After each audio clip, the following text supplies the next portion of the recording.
سلامكم وليدات، كي دايرين؟ لاباس عليكم بخير؟ نتمنى تكونوا كلكم بخير وعلى خير، وبغيت نشكركم على المشاركه ديالكم كاملين. اليوم بغيت نحضر معكم مسمن معمر بالشحمه والخضار، كيجي هائل وبنين. بقاو معايا باش تشوفوا الطريقه البسيطه والسهله، وكيجي رائع البنات. ما تمشيو فين. كيف ما كتشوفوا حبيباتي، ضفت هنا نصف كيلو من الدقيق الفورص، يعني الدقيق الأملس. كيف ما كتشوفوا غربلته.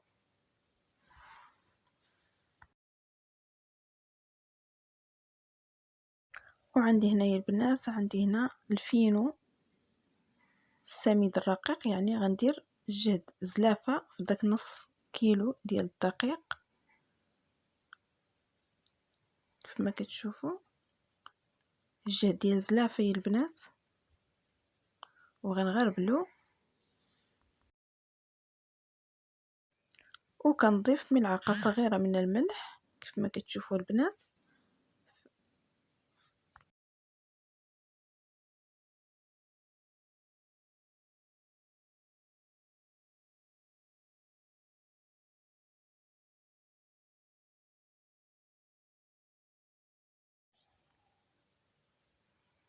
وكنعجنو يا البنات بالماء البارد، يعني ماء بارد من روبيني عادي، يعني ما كنسخنوش الماء باش نعجنو. كيف ما كتشوفوا حبيباتي عجنت المكونات، اي الدقيق فينو ونصف كيلو ديال الدقيق ابيض، دقيق الفورص. ضفت فيه زلافة من الفينو السميد الرقيق والملح والماء بارد فقط. عجنتهم، استعملت انا الماكينه، ممكن نعجنها غير باليد ديالنا. وكنضيف له زيت نباتيه كيف ما كتشوفوا حبيباتي، وغنخليه يرتاح بين ما حضرت الحشو اللي كنديرو وسط هذا المسمن، يعني باش كنعمروا هذا المسمن. كيف ما كتشوفوا كنستعملوا شي بلاستيكه او بلاستيك غذائي، وكنخلوا العجين ديالنا يرتاح.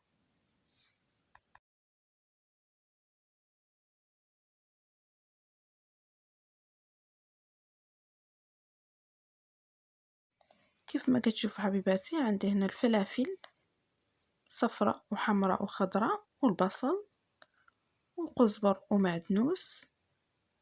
عندي زيتون اخضر، زيتون اسود كيف ما كتشوفوا البنات.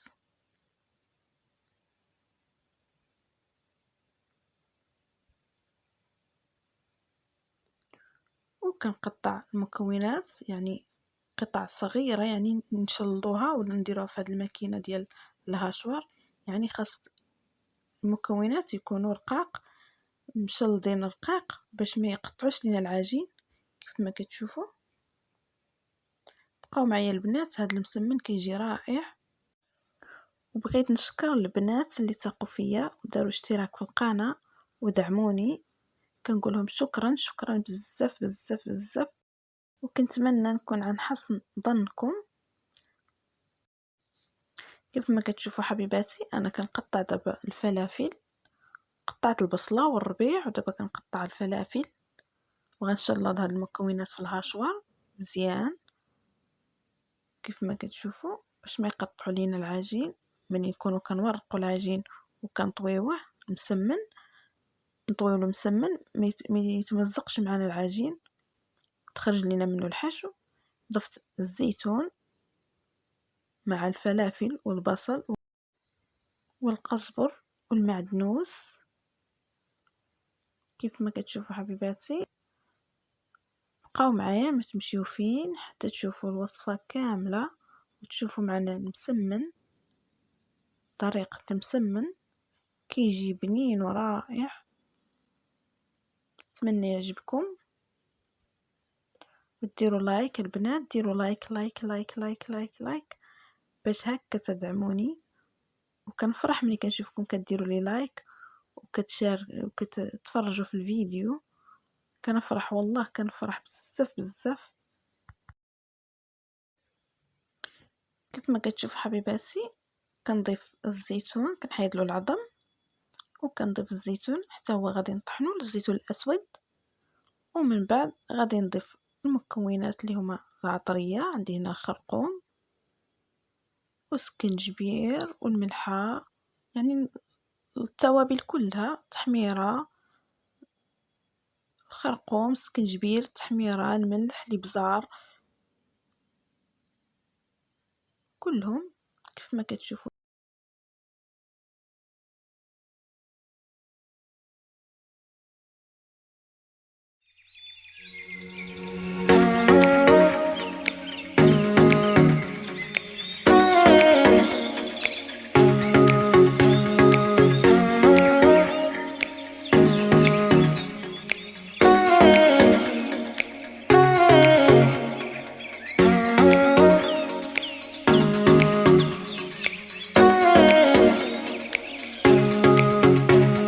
كيف ما كتشوفوا حبيباتي عندي هنا 3 الفصوص ديال الثوم اللي نسيت ما ضفتهم من البدايه، يعني كنضيفهم من الاول مع الخضار كيطحنوا.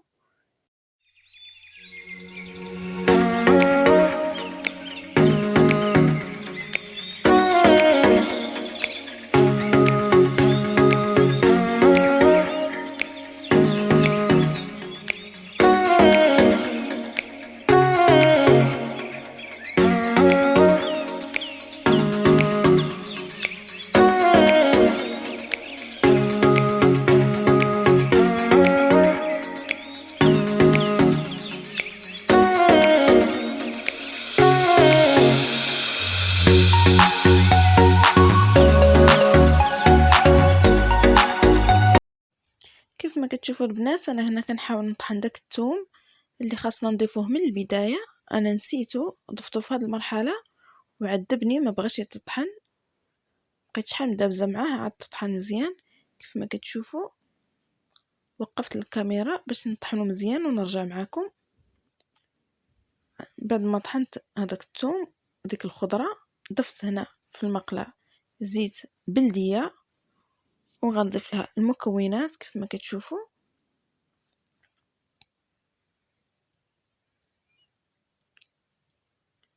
كتولي معنا بهذا الشكل يعني مطحونه، وكنخليو المكونات ديالنا يتشحروا حتى كيطيبوا مزيان. وكيف ما كتشوفوا عندي هنا الشحمه ديال الكلوه، يعني غادي نطحنها حتى هي، غادي نطحنها في هذيك الهاشوار وغنضيفها لهاد الخضره، وغنضيف الهريسه يا البنات كتجي رائعه رائعه رائعه، كتعطي لهاد المسمن واحد النكهه خاصه، يعني كتجي فيه غزاله. هاد المسمن كيجي غزال بهاد الطريقه هادي، كديروا له هاد العماره كيجي فن.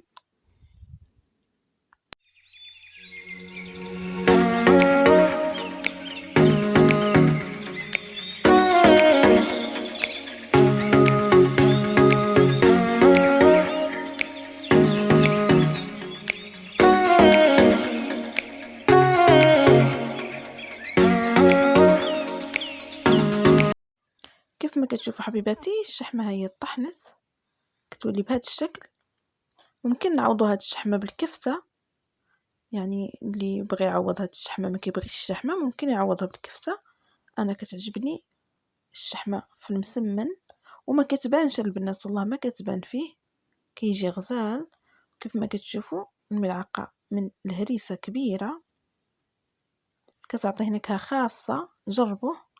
وغادي نشعل على المكونات ونخليهم يتشحروا مزيان حتى كتذوب عندنا ديك الشحمه.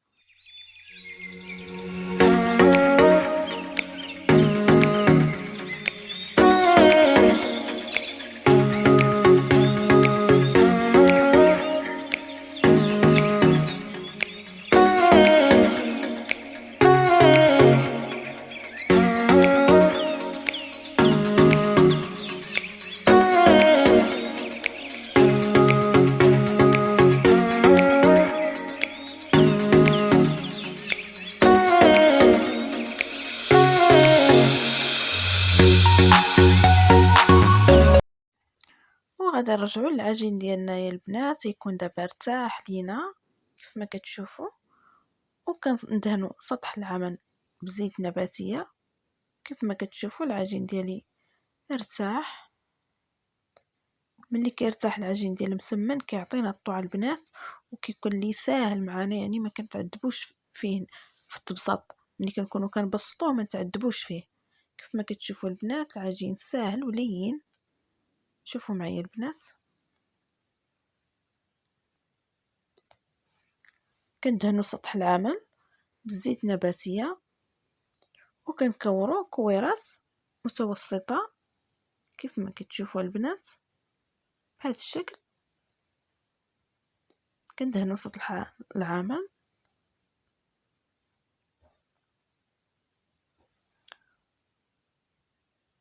وكنكورو العجين بهذا الشكل اللي قدامكم. وبقاو معايا ما تمشيو فين، تفرجوا في الفيديو حتى النهايه، وكنتمنى لكم فرجه ممتعه. وديروا لايك البنات، واللي ما مشتركه في القناه دير اشتراك في القناه باش دائما يوصلكم الجديد، وفعلوا الجرس.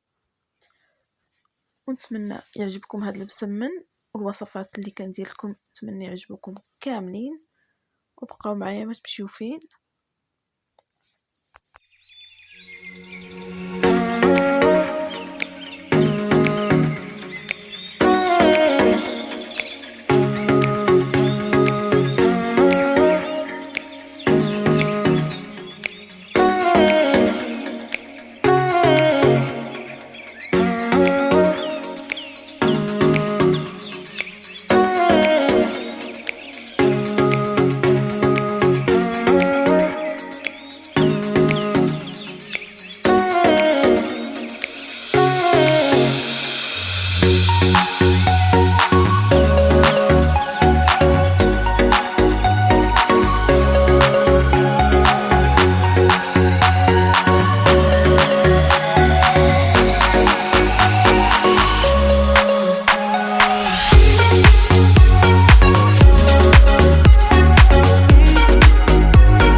كيف ما كتشوفوا البنات شكلت العجين كله على شكل كويرات، ودابا غادي نغطيه لمدة 5 دقائق حتى 10 دقائق ونخدموا به عادي. والحشو ديالنا ها هو طاب اللي غادي نديرو المسمن، نعمرو به المسمن كيف ما كتشوفوا ها هو وجد. بعد ما كيوجد عندنا الحشو كنخليوه يبرد. من بين ما كيرتاح لينا العجين كنخلو الحشو حتى هو كيبرد باش ما يمزقش لينا العجين وهو سخون. كيف ما كتشوفوا غادي نخليه على جنب يبرد.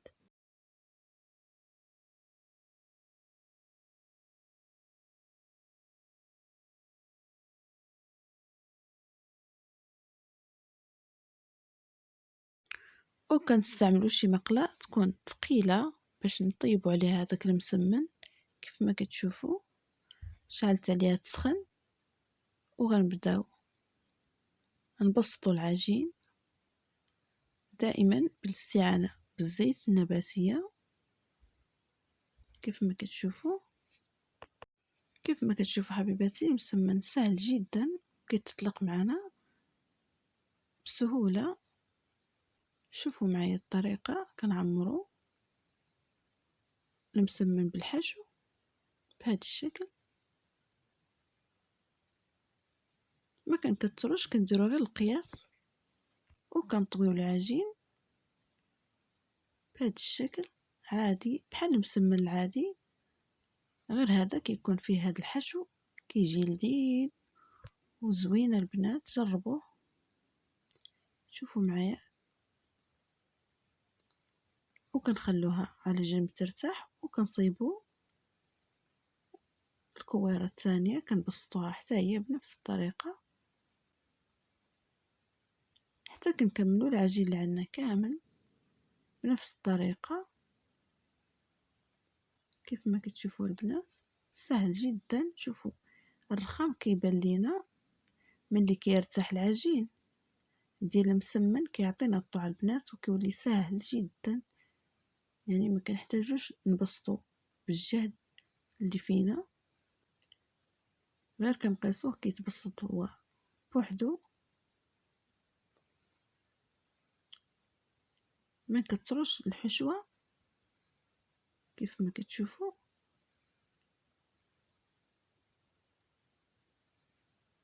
وكنبقاو على هاد الطريقة حتى كنساليو المسمن ديالنا كامل.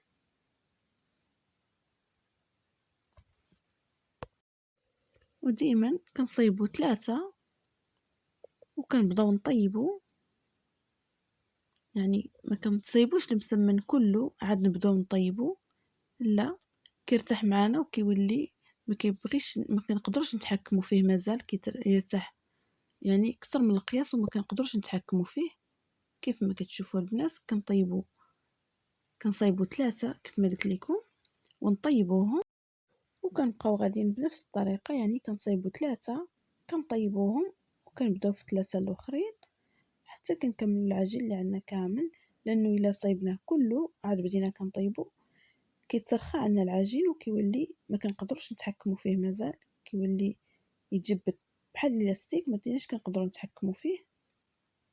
كيف ما كتشوفوا دابا انا غنطيب هادو وغنبدا نبسط في الكويرات اللي باقيين. كيف ما كتشوفوا حبيباتي، وصفة جد سهلة ولذيذة يا البنات، جربوه كيجي لذيذ كيحمق، يعني ما تشبعوش منه.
كما كتشوفوا حبيباتي كنبقاو نبسطوا وحده وكنطيبوا الاخرى وكنرميو ديك اللي بسطنا وحنا غاديين حتى كنكملوا المسمن ديالنا كامل. نتمنى يعجبكم وديروا لي لايك البنات وتشاركوه مع اصدقائكم وصديقاتكم.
ايوا يا البنات، نتمنى يعجبكم هذا المسمن وتجربوه وما تبخلوش عليا بلي لايك ديالكم، محتاجه دعمكم بزاف بزاف.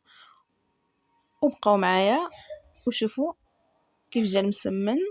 شوفوا معايا كيف جا المسمن، تبارك الله كيجي غزال وكيجي بنين وحار، يعني ديك البنونيه مع ديك الحرور كيجي فن. خلوا لي لايك ديالكم، عفوا، وبسلام عليكم وتهلاو ليا فراسكم، وباي باي.